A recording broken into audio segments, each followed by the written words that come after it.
Reservation की दर्जाबंदी तयशुदा उसूलों के मुताबिक नाफिज की जाए, ये मुतालबा सकल मातंग समाज की जानिब से किया गया है। मातंग समाज के रियासती कोऑर्डिनेटर मारुति वाडेकर ने आज एक प्रेस कॉन्फ्रेंस के दौरान मीडिया से बात करते हुए कहा कि बदर कमेटी की रिपोर्ट पर एतराज़ात और तजावीज़ तलब करना गलत इक़दाम है। उन्होंने दावा किया कि काबीना की मीटिंग में ऐसा कोई फैसला नहीं लिया गया था कि रिपोर्ट पर एतराज़ात तलब किए जाएं, बल्कि वाज़े तौर पर यह तय हुआ था कि बदर कमेटी की रिपोर्ट के बाद रिजर्वेशन की दर्जाबंदी को नाफिज किया जाए। मारुति वाडेकर ने यह भी इल्ज़ाम लगाया कि कुछ सरकारी अफसरान हुकूमत को गुमराह कर रहे हैं और असल फैसले पर अमल दरामद के बजाय गैर ज़रूरी अमल शुरू किया जा रहा है। उन्होंने कहा कि इस मसले पर मुख्तलिफ कमेटियाँ बनाई गई थी जिन्होंने दर्ज फहरिस्त ज़ातों का तफसीली मुताला किया है, जिसके बाद बदर कमेटी की तश्कील दी गई। अब रिपोर्ट के बाद सीधे निफाज होना चाहिए था, मगर इसके बरक्स एतराज़ात तलब किए जा रहे हैं। वाडेकर ने इल्ज़ाम लगाया कि इस मामले को लेकर दो समाज के दरमियान इख्तिलाफ और कशीदगी पैदा करने की कोशिश की जा रही है। आखिर में उन्होंने अपील की कि रिजर्वेशन दर्जाबंदी की इस जद्दोजहद की क़यादत एडवोकेट प्रकाश अम्बेडकर करें और यकीन दिलाए कि पूरा सकल मातंग समाज उनके साथ खड़ा रहेगा। Bureau report, MCN Urdu news. आमचा यावर 100% आक्षेप आहे। माननीय मंत्रिमंडळाच्या बैठकीमध्ये जी नोट मंजूर झालेली आहे ती नोट अशी आहे, याच्यामध्ये स्पष्ट म्हटलंय की बदर समितीकडे प्राप्त झालेले अर्ज व निवेदने याचा अभ्यास करून माननीय मुख्य सचिव साहेबांनी मुख्य सचिवांच्या अध्यक्षतेखाली समिती नेमून मुख्य सचिवांनी 1 महिन्यात वर्गीकरणाचा आराखडा मंत्रिमंडळ बैठकीत सादर करावा असा स्पष्ट कॅबिनेट निर्णय झालेला असताना याच्या विपरीत जाऊन तो मुख्य सचिवाच्या समितीचा जो शासन निर्णय झाला त्यामध्ये 15 तारखेपर्यंत आक्षेप निवेदन अर्ज मागवण्यात येतील आणि 17 आणि 18 तारखेपर्यंत त्याच्यावर सुनावणी घेण्यात येईल। अशा पद्धतीने हे कशाच्या आधारावर त्यांनी ऍड केलं? आमचा प्रश्न असा आहे की कॅबिनेट निर्णयाप्रमाणे शासन निर्णय झाला पाहिजे ना, समिती झाली पाहिजे ना, पण शासन निर्णयाच्या विरोधात जाऊन हे अशा पद्धतीनं करणं म्हणजे प्रशासनात बसलेल्या लोकांनी खोळसाडपणे हा विषय मुद्दामून चिघळवण्यासाठी हा विषय महाराष्ट्रात सर्वदूर पोहोचलेला आहे। वर्गीकरणाच्या बाबतीमध्ये सर्वांच्या भावना तीव्र आहेत, म्हणजे मागणारे वर्गीकरण आहेत त्यांच्या भावना तीव्र आहेत, ज्यांना विरोध करायचा आहे त्यांच्या भावना तीव्र आहेत। यांच्यामध्ये आपापसात लावून देण्यासाठी हा जाणीवपूर्वक केलेला खुबाड आहे। आणि महाराष्ट्राचे मुख्यमंत्री मान्य देवेंद्रजी फडणवीस साहेब असतील, मान्य उपमुख्यमंत्री एकनाथजी शिंदे साहेब असतील, सुनेत्रा वहिनी पवार साहेब असतील, या महायुती सरकारची द्यायची वर्गीकरण करण्याची प्रबळ इच्छा आहे, पण त्यांच्या इच्छेला त्यांना अडथळे निर्माण करण्याचं काम असं प्रशासकीय पातळीवरून केलं जात आहे। म्हणून आमचा स्पष्ट विरोध आहे। म्हणजे ही जी काय प्रक्रिया सुरू आहे प्रकाश आंबेडकर तुम्ही आवाहन केलं, काय होतं हे तुमच्या मनात? आम्ही श्रद्धेय बाळासाहेब आंबेडकर साहेबांना मानतो। बाबासाहेबांच्या नंतर श्रद्धेय बाळासाहेब आंबेडकरांवर आमची आस्था आहे। बाळासाहेबांनी त्यांच्या वंचित बहुजन आघाडीच्या जाहीरनाम्यामध्ये मागच्या विधानसभेच्या अनुसूचित जातीचं आरक्षण करण्याचा शब्द दिलेला आहे, तसा त्यांचा जाहीरनामा आहे।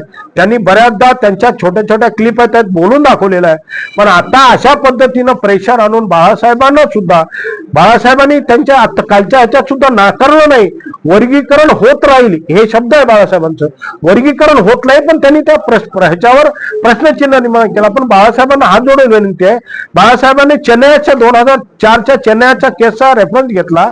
बाळासाहेबांनी जर 2011च्या ज्या पंजाबच्या केसचा आणि ह्या 2024च्या जजमेंटचा जर आधार घेतला असता तर तसं नाही, त्या चेन्नईच्या मध्ये जे म्हटलं होतं ते बाळासाहेबांनी सांगितलंय, पण त्याच्यानंतर ते जजमेंट रद्द झालेलं आहे आणि बाळासाहेबांनी कधीही आता सुद्धा नाकारलेलं नाही। त्यांचे शब्द तुम्ही ऐका, आम्ही ऐकलेत त्यांचे शब्द। आम्ही बाळासाहेबांकडे आमचं विनंती आहे, बाळासाहेबांना आव्हान आहे, बाळासाहेबांना आम्हाला बोलवा, सकल मातंग समाजाच्या आमच्या टीमला बोलवा, आम्हाला बोलवा, आम्ही तुमच्यासमोर बसायला तयार आहे। त्याच्यात काय अडचणी आहेत, काय मार्ग काढता येते ते तुम्ही ठरवा। मोठे भाऊ म्हणून, आमचे कारभारी म्हणून तुम्ही पुढाकार घ्या आणि अनुसूचित जातीच्या वर्गीकरणाची लढाई बाळासाहेब आंबेडकरांनी संपवावी, हा विषय संपवावा असं आमचं बाळासाहेब आंबेडकर साहेबांना आव्हान आहे, विनंती आहे। ठीक आहे, काय झालं तर तुमचा जो काही तुमचा वाटा आहे तुमच्या लोकसंख्येनुसार तो तुम्हाला मिळणार नाही किंवा कमी होईल? नाही, आम्हाला आमच्या याच्यात काही भीती असण्याचं काही कारण नाही. आमचा वाटा कमी मिळण्याचं काही कारण नाही.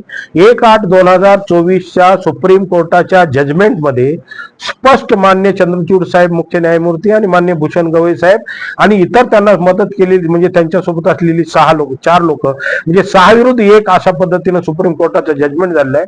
त्या 6 लोकांनी स्पष्ट सांगितलेलं आहे, एखाद्या अनुसूचित जातीतल्या मागासलेल्या जर 60-70 वर्षांमध्ये जात मागे राहत असेल तर त्या मागासलेल्या जातीला त्या प्रगत जातीसोबत आणण्यासाठी त्यांना स्वतंत्र असं आरक्षणाचं प्रोव्हिजन करता येते. मागासलेपण हे मुद्दा, मागासलेपण हे त्यातलं बेस धरून लोकसंख्या सेकंडरी आहे, पण मागासलेपण हे त्यांचं आहे. त्या मागासलेपणाच्या आधारावर त्यांना स्वतंत्र आरक्षण द्यावं किंवा त्याच्यात वर्गीकरण करावं असं 1/8/2024च्या सुप्रीम कोर्टाच्या जजमेंटमध्ये आहे. त्यांनी वाचून घ्यावं, त्यात काय लिहिलेलं आहे. त्याप्रमाणे केलं तर आमचं कुठलंही नुकसान होणार. आमचं म्हणणं एवढंच आहे की हे विषय लांबवत आहेत मुद्दाम, आणि एकदा विषय लांबल्यानंतर त्यात इकडून फाटे तिकडून फाटे त्याचं राजकारण होते. मग दुसरा कोणतरी, आता नाना पटोले साहेबांनी याच्यामध्ये निव्वळ राजकारणासाठी सांगितलं. त्यांच्या विदर्भामध्ये आरक्षण विरोधी जे आज वर्गीकरण विरोधी गट आहेत त्यांची संख्या जास्त आहे.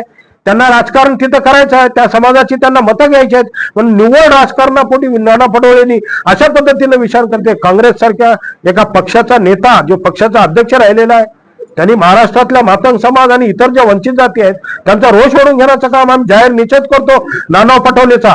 आणि त्यांना जर त्यांच्या राजकारणासाठी जर असं विधान केलं असेल तर त्यांच्या मतदारसंघामध्ये जाऊन महाराष्ट्रातला मातंग समाज त्यांच्या मतदारसंघात उभा करून विधानसभेची पायरी बघू देणार नाही अशा पद्धतीचं आम्ही त्यांच्यासाठी काम करू जर त्यांनी राजकीय दृष्ट्या जर असं करतात.